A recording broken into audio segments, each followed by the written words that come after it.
Welcome back to Not the 6 O'Clock News. This is a place where you can get information and inspiration for a brand new reality. My name is Natasha J. Rosewood. For those of you who don't know me, I'm a quantum healer, inspirer of intuitive intelligence, and author. Thank you for joining me on the show, and I'm looking forward to sharing some great information with you. Hi everyone, welcome back to another episode of Not the 6 O'Clock News. I'm really excited this week because I'm going to be talking with my good friend Marianna Harangozo at the Akashic Ranch, and we're going to be talking about jealousy versus empowerment. So I'm sorry not to be bringing it live to you today, but I thought I'd give you a little treat and let you have a kind of look around the ranch, at least virtually. So have you ever been in a position where you felt somebody's really jealous of you, whether or not you think you have anything to be jealous of? Maybe you fear success because what if you win a lottery and then all your friends are jealous? It's not a very comfortable feeling.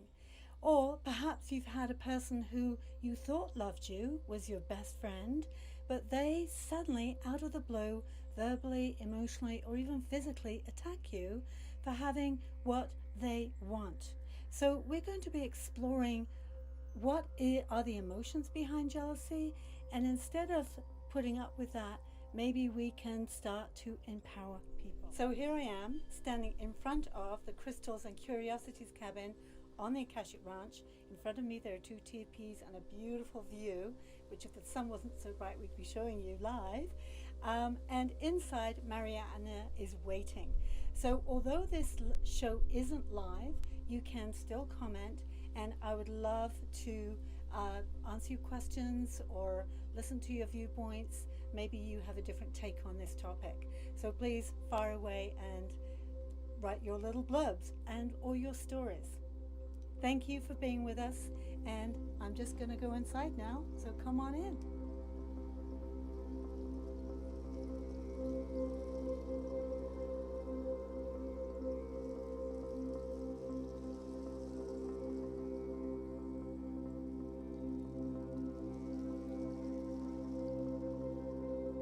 Hi Marianna, how are you? I'm fine, thank you. It's so lovely. You know how much I love coming to this Akashic Ranch and seeing you. You're just... And I love seeing you.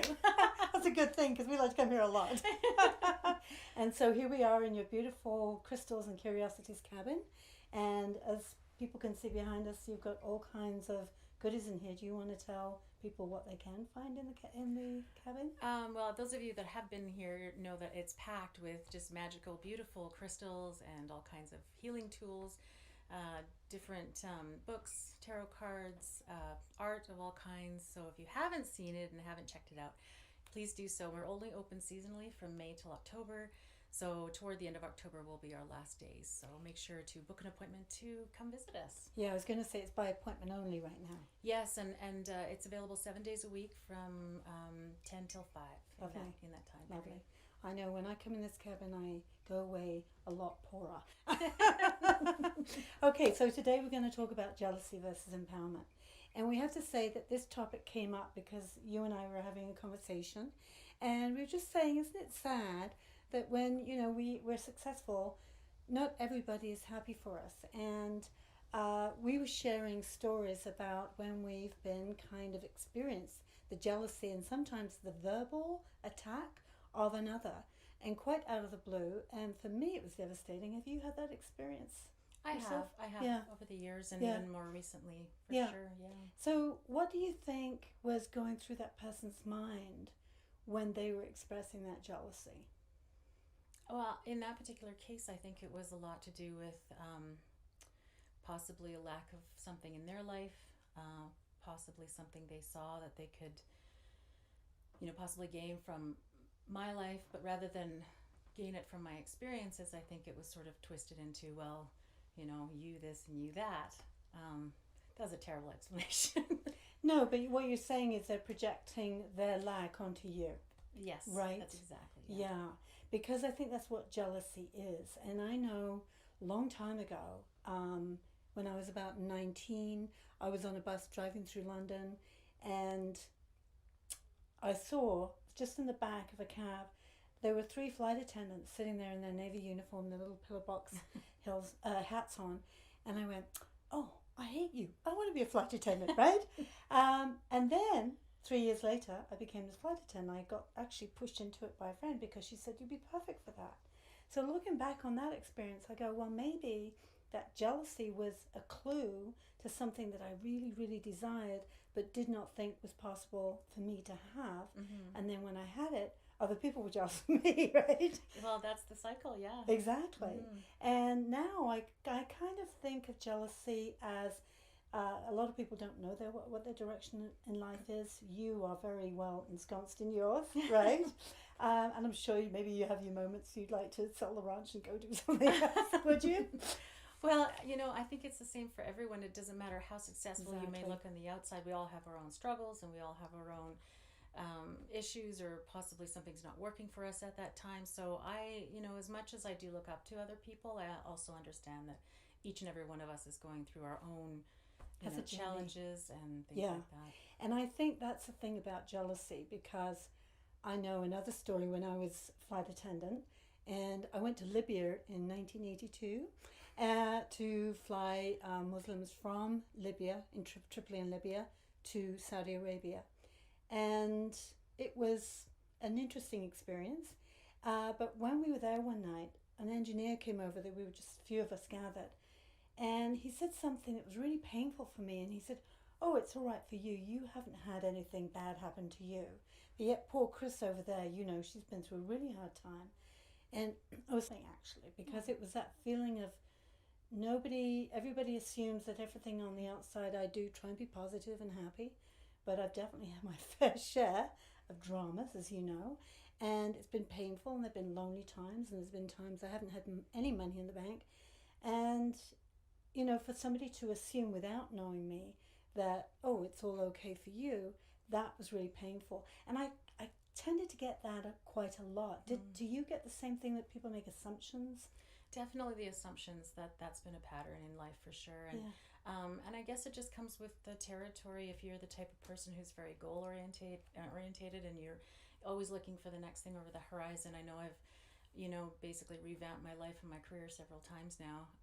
But I've got the desire to do that, and I think definitely, not all of us are the same. And possibly somebody from the outside would be saying, well, she's got it so easy. Yes. But of course, I've been through my fair share of very, Yes, very you difficult times as well. Yeah, you have. And it's, when people are jealous, it's like people look at me, for example, not that I don't think I have anything to be jealous of, but maybe I do because they're jealous. And they don't really want what I have. They don't really want what I have. And if they walked a mile in my shoes, and if they walked a mile in your shoes, they might be going, oh, I don't want to be getting up at 6 a.m. And and that's feeding too the much horses. work. Exactly. I think that about your life. It's like, no thanks. It is a lot. Right. And you probably don't want my life either, because I'm taking care of all the people in the world and making sure they're okay, or trying to. And it's a feeling of, really, I'm an orange and they're an apple, and they don't really want to be an orange. But the jealousy is a clue. And this is what I want to say to people who are feeling jealous of somebody else. I would say absolutely first do the research and look at their biography and ask them questions. How did they get there? What did they have to sacrifice? When were they alone? When did they need to have courage? Because being successful does take courage, because of other people saying, oh, it's all right for you, you're successful.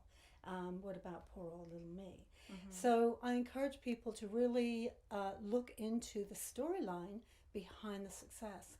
And I used to watch biography on TV all the time, and I was shocked at how many historical figures or famous actresses had gone through some horrendous things in order to get there. And that kind of made me think, okay, if I'm going to be successful, there's going to be some obstacles in the way. It's not going to be a clear line. Mm-hmm. So I know that you have an 11-year-old niece, 11 or 12? 12.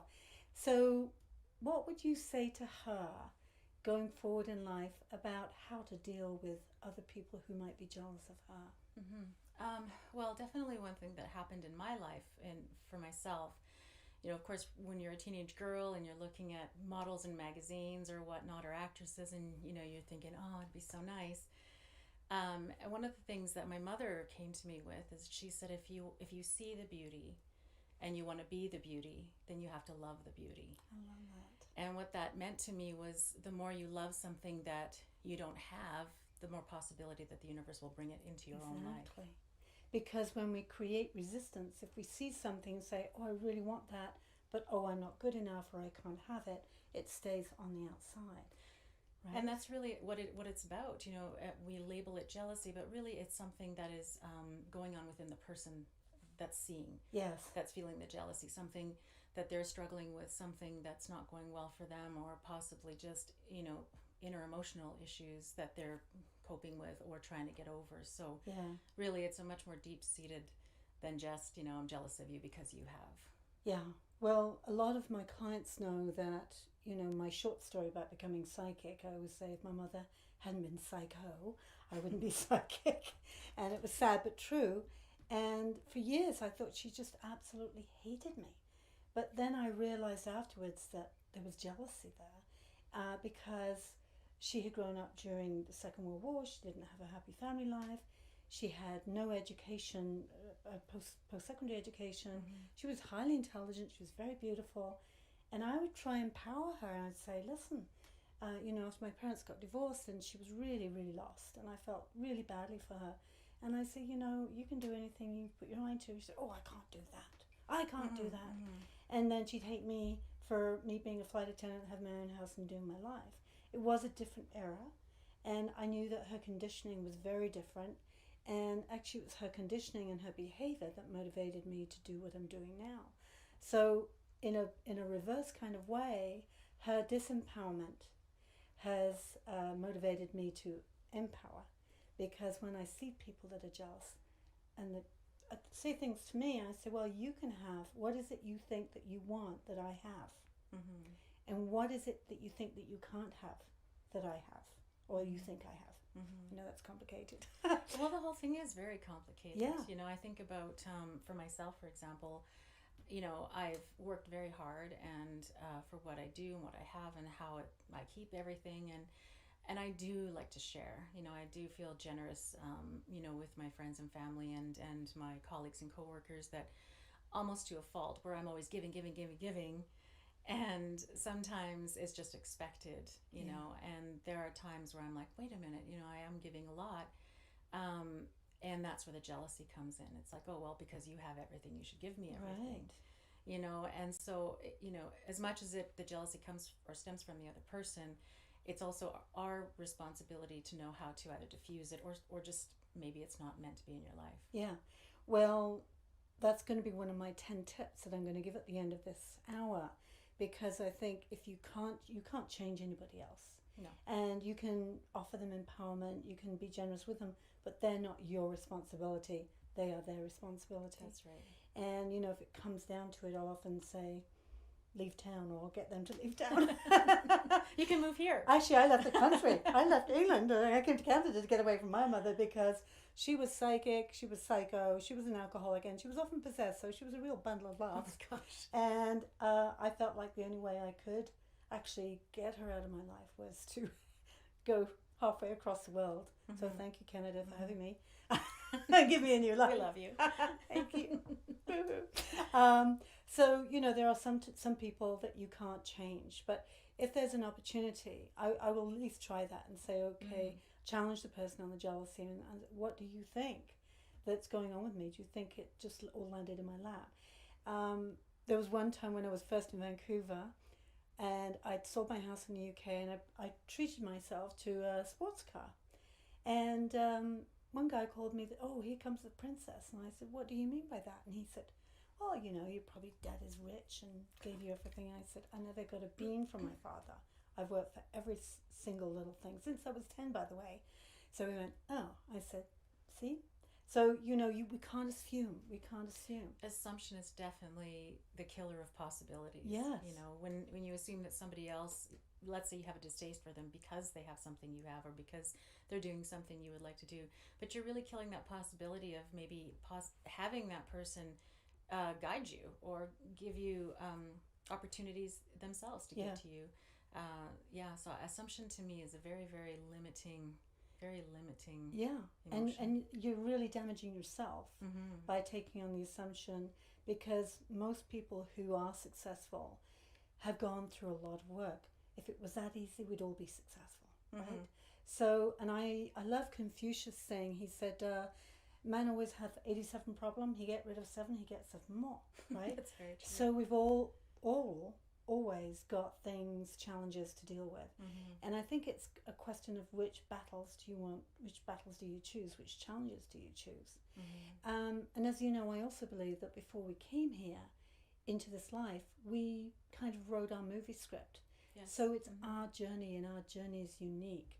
So I could be, I'm not really jealous of you, Marianna, but I think, oh, that must be nice to wake up to this beautiful view. But I would like the work that goes with it, trust me. So I kind of play out, when I look at somebody, I kind of play out what's their life. You know, I have a friend that's pretty famous, and they have to deal with hiding out and being careful who sees them with whom and what the media is saying about them. And it's like, do you want to live that way as well? That's right. So there's always plus sides and downsides. And I tend to think that if we're open to being blessed, if we're open to gratitude, then the world does open up. And since I started Very true. my gratitude practice, I would say, my life has got so much smoother. It's amazing, right? It is, yes. Yeah. Absolutely. And I remember going to a hairdresser once, and she said, you know, Natasha, she said, I just think I'm lucky. And she said, the minute I started saying that, I got really lucky. And I said, yeah, because that's like an affirmation that the universe is open to you.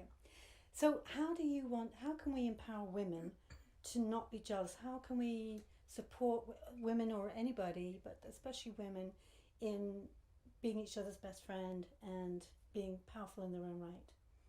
Well, I think understanding is a huge part to play. I mean, we all, of course, we support each other as friends, as, you know, female family members, in business, and I try to help encourage or listen to, as much as I can, whoever wants to share, if we're sharing about things. And I think really that if there is someone that is that extremely jealous, or, you know, any negative emotion towards you, it's probably best to just let them go, rather than trying to find a way to please them when they are possibly in that kind of mind state of, well, you know, I never get this, I never have that, I don't have this. Because that's a really difficult thing to work through as a friend to that person. And I think that, you know, that's a very personal journey for that person to go through and try to figure out.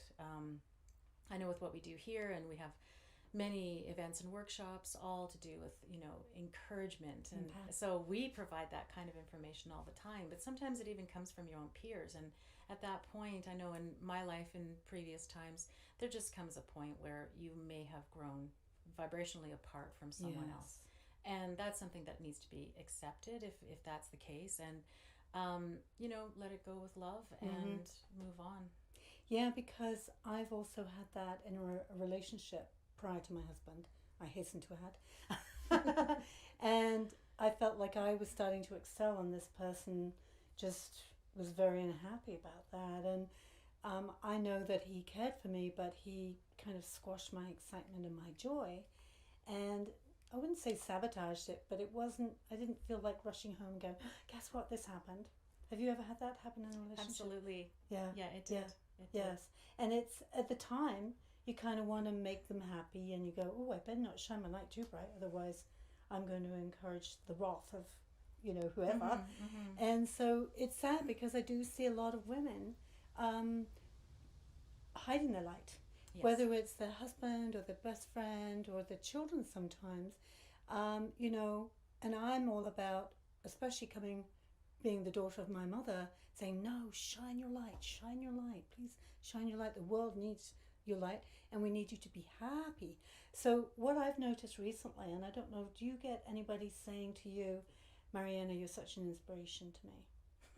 I do. Good. I'm grateful to say that I do. Good. I'm glad you do too, because you inspire me. Oh, well, and I will absolutely validate what you say when you're so generous, because as everybody knows, I'm tech challenge, and I'll go, Marianna, please help me, and she'll spend 5 or 10 minutes guiding me through something. It's always fun. We have great conversations while it happens. She said, Natasha, it's so easy. No, it's not. So I want to say you're an inspiration to me, and I want to touch on something else. I think it took a lot of guts, and still takes a lot of guts, to have this place, to be here, to do what you do. I mean, it's amazing.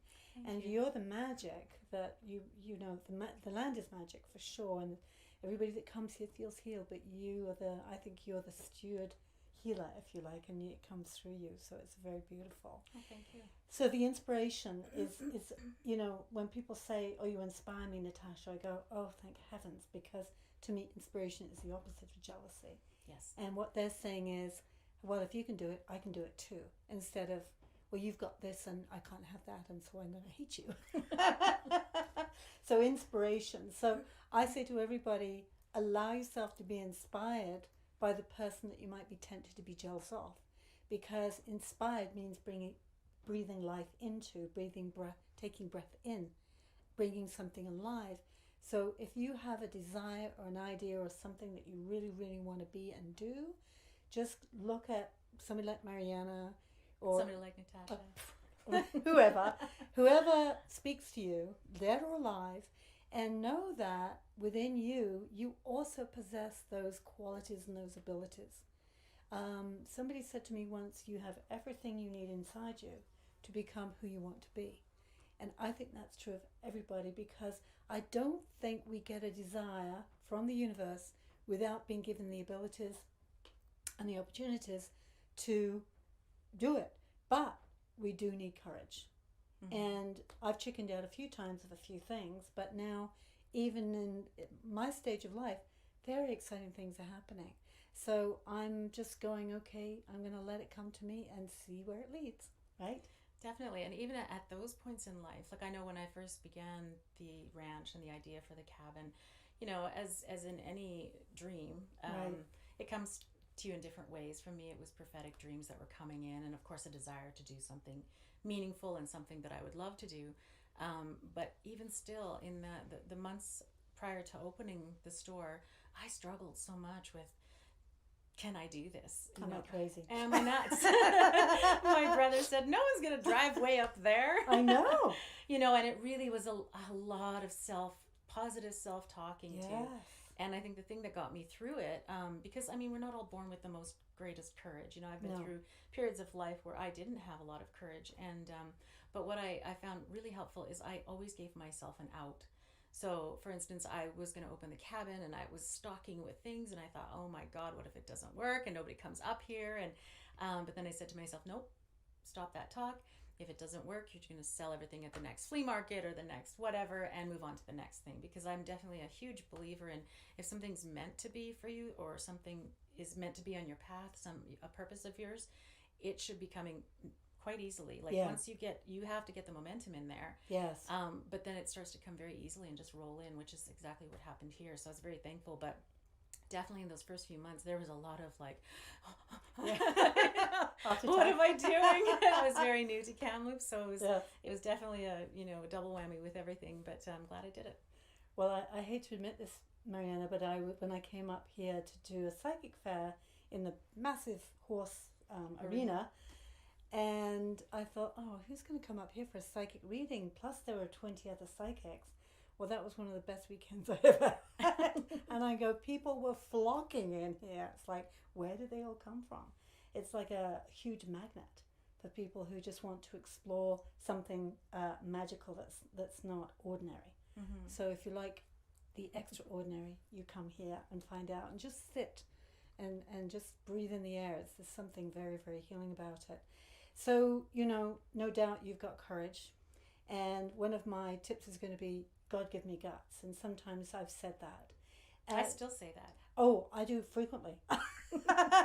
Sometimes I just get up in the day and I go, God give me guts. I don't know what's going to happen, but I'm going to need courage. Anyway, the other thing I was going to say there is not to concern yourself with what other people think, especially when you're getting the naysayers, or the negative numbers, as I call them. That's a big one. That's a really It's big a huge one. one, because I've done some pretty crazy things in my life, which I didn't die, which was a good thing. Okay. But, you know, I'm glad. sometimes I had a lot of I'm fun. glad. Sometimes it wasn't, you know, so good.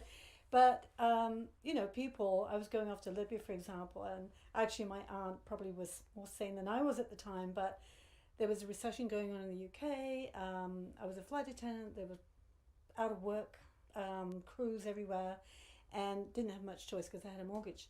So I told her I'm going to Libya for 2 months, and she said, "Well, dear, do you think that's a really good idea?" And I said, "Probably not."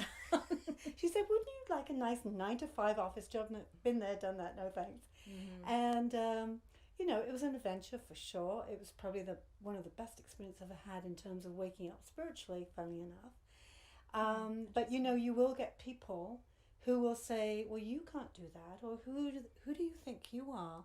Or, "Well, you're not qualified." And I'm going to say, I feel I'm the only person that can tell if I'm good enough, or I'm willing to go the distance, or get the education, or do whatever it takes. Nobody can tell me that. So I've come to that place. How about you?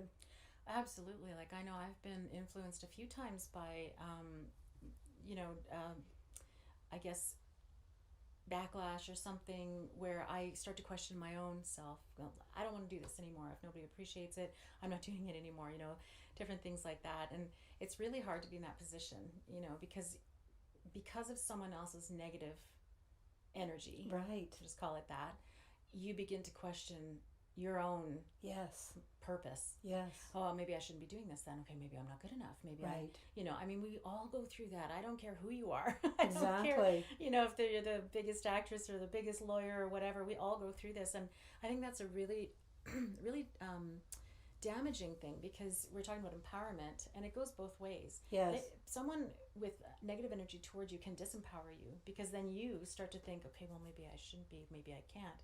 Maybe I am that bad guy. Maybe this. Maybe that.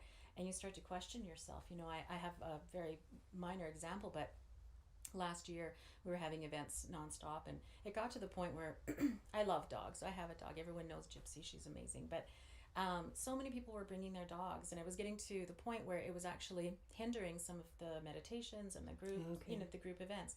And so I had to literally say, you know, no more dogs allowed, because there were other issues. People were leaving their dogs in the car, and I found myself leaving the workshops to go let the dogs out of the car. Yeah. You know, so I finally put a formal announcement out, and it was really for the best interest of everyone attending the events themselves, as well as us and everything else. I mean, we had dogs chasing the horses, and you know, I understand that it's an open area, open land, but I finally had to, you know, make a decision and put my foot down, and I thought that was the best decision at that point in time. And I was attacked by people that I had no integrity, and how dare I not? How dare I tell them they can't bring their dog? Oh my gosh. You know, and then of course it made me go, well, am I a bad person? Did I make the right decision? Should I not have said that? You know, maybe I shouldn't do this anymore. This is my land. You know, Exactly. you go Get your own ranch. yeah, you go through these emotions. But you know, I had to really stick by my guns and trust myself and my choices, and the choices of other people too. I mean, other dogs coming. Sometimes the dogs were fighting with each other. Sometimes they were nipping people, and you know, That's not right. and it's my responsibility when it's on my land. Yeah. So you just really have to stay in your power. You know, as long as you're doing and for all the right reasons. You know, don't let other people's opinions and assumptions. No, question. because people might say, for example, well, you know, I know you best, and you shouldn't really do this, and God bless friends and family, but sometimes they don't even know that subconsciously they're coming from their own jealousy. It's not overt, it's actually very covert. And you know, I felt that energy sometimes. I'm going, no, I don't think so. I'm not really getting an honest response. And I have to say now that, you know, I listen to other people, but this is the voice I always listen to and obey. I hate to say obey, not obey, but, you know, follow, because I feel it in my gut and I know what's right. And other people have their own motivations. Sometimes they don't even know that they have those motivations. So they're not being mean deliberately or consciously, but sometimes that jealousy, that underlying jealousy, can come out. So I love the book title, What Other People Think of Me Is None of My Business. And in fact, if I did care, I probably wouldn't get up on stage or get on camera or do half the things I've done. If I thought, oh my God, I'm psychic, I'm woo-woo, people think maybe I'm a witch, I don't know. But, I know who I am. I'm an empowerer of people. I know I'm coming from the heart. I always want to be in my truth because I can't be bothered to do anything else. And so if anybody does try to disempower me, I will ask the question, what's true about that? What's true about that? I know where I'm coming from, and if I'm coming from a good place, a heart-warming place, and I've done everything in my power to make it a good experience for that person, maybe I haven't fulfilled all of their questions or what their expectations, but I've done my best in the moment. And I expect them, if they didn't like it, to come back and say, well, Natasha, I did want to know this, or what about this, or what about that? And most of my clients do. So I like to deal with people that are not afraid to express their truth, but in a loving way. Yes. Right? Loving way. Because we're all about love, aren't we, Marianna? Yes, we are. Yeah. And the ranch is all about love.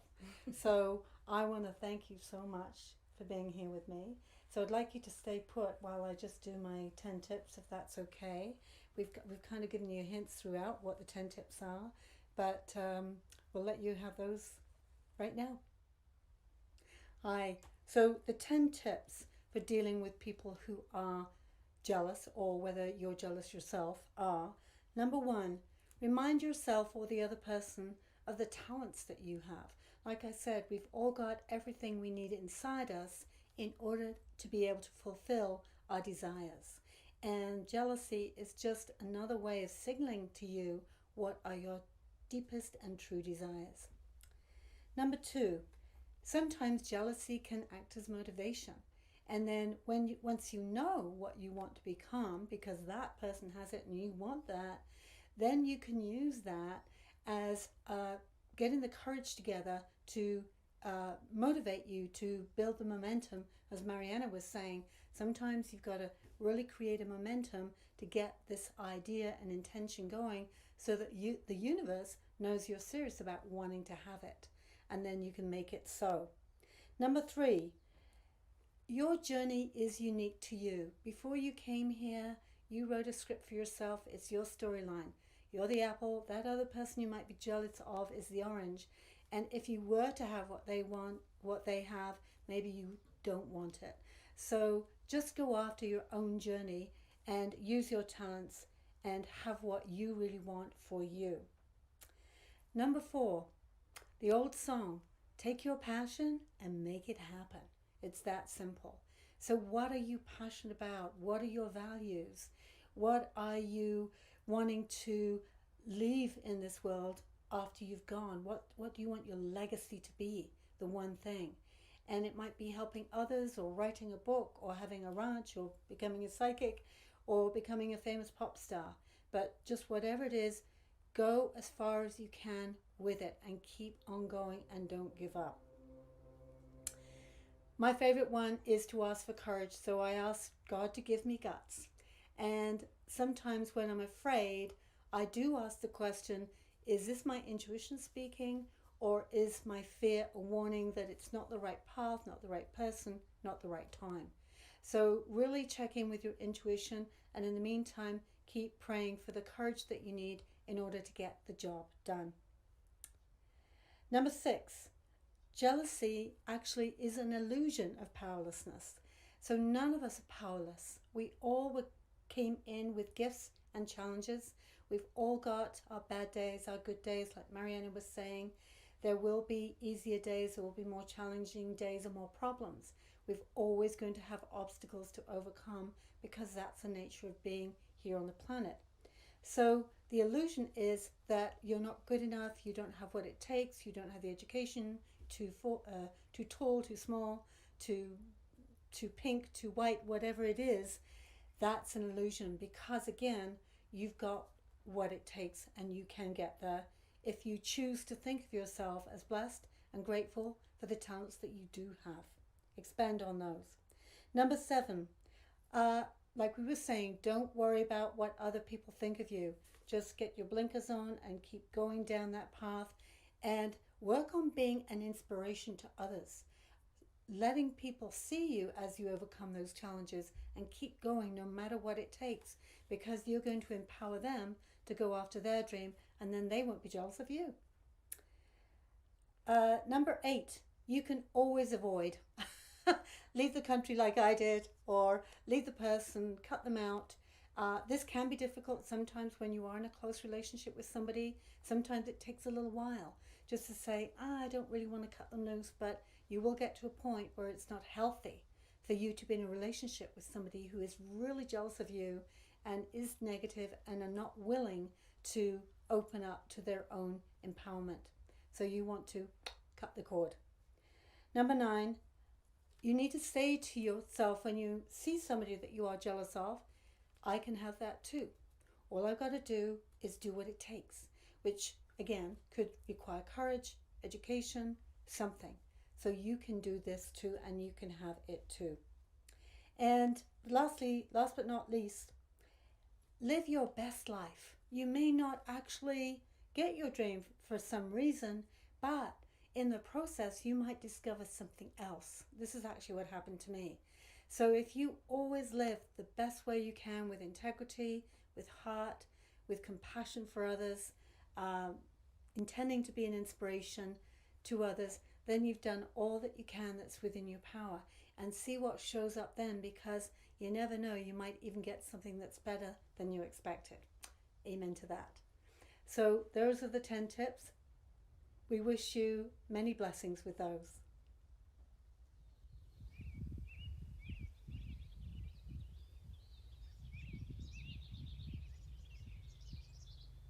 I want to thank you for being here. It's always fun, right? It is always fun. She's my techie person too, so it makes life really easy. And I hope you all enjoyed this conversation, because I don't think it's something that we talk about very much, is it? Really? No. And so my thought is that anytime we can talk about something that's hidden in the corners and bring it out into the light, it's going to make it lose its power over us, so we can be empowered and choose a new reality, which is what this show is all about. So what I want to say is a shout out for people who are working the front line, and we know that COVID is not over, especially in our neck of the woods in Kelowna, and especially in the US, where people are being very stressed, the doctors, nurses, and anybody who's working frontline. So please be respectful of their safety and their work and their efforts by being responsible. Whether you like to wear a mask or not, just be respectful and say, okay, I can do this. It's not a lot to ask, and it can save many, many lives. So please, don't be selfish, be responsible. Thank you for that. Thank you to all those people who are doing that. And then next week, I'm going to be interviewing a very lovely man called Jack DeGrucci, and he has an organization called Hour for Hour. So it's Hour, H-O-U-R, number 4, and Hour, O-U-R. And the question is how you can change the world. And Jack has some really good solid plans for that. So sounds interesting. Yeah, it's going to be, he's very, very interesting. So we all feel powerless. We all want to live in a better world. But Jack has brought it down to a very simple way that we can all contribute. And if we all contribute, the world will change for a new and better normal. So now, at the end of the show, we always do a meditation, Marianna. Okay. And if you join me. I would love to. And we're just going to close our eyes. Marianna is going to play some lovely music. So we'll just start this. So just close your eyes. Get really comfortable. Align your body as much as possible. Feet on the ground. Palms facing upwards, resting on your lap. And just take in a nice deep breath in through the nose and exhale through the mouth. Another deep breath in, this time inhaling your favorite color of energy, so pink or blue or yellow. The lighter and brighter the better. And as this energy enters your physical being, you experience a new healing. And as you exhale, You're going to release any old energies, any old hurts, people that have said mean things to you, perhaps because they were jealous or feeling just disempowered. And you're going to release these now into a beautiful rose crystal ball that virtually hovers above your knees or wherever you're sitting. Just releasing all those old words and pain, because they do not belong to you. They are not yours anymore. So please take a nice deep breath in and blow those words into the bowl. Fill that bowl up, and the more you put into that bowl, the more the bowl grows to take all that old, obsolete energy that does not belong to you. Breathe in that beautiful color of light energy and feel it as it travels throughout your physical being and spills out into your aura, healing you and reminding you of the high frequency spirit that you are, the empowered being that you are, the talents that you bring to the world, the love and the warmth of friendship and being part of a bigger family, the world. Feel that beautiful light energy just healing every single cell in your physical body, filling your brain with beautiful ideas, and really cleansing your spirit of any old attachments you might have and letting them go back into the light. One more deep breath in, feeling that gorgeous color, or maybe a rainbow of colors filling you. You are now the empowered, talented, happy, loving, self-sufficient being you were born to be. May you go forward from today and live your very best and happiest life. Amen. So be it, and so it is. And so it is. Namaste. Namaste. Thank you. Thank you, Natasha. Thank you, Marianna. Isn't she beautiful?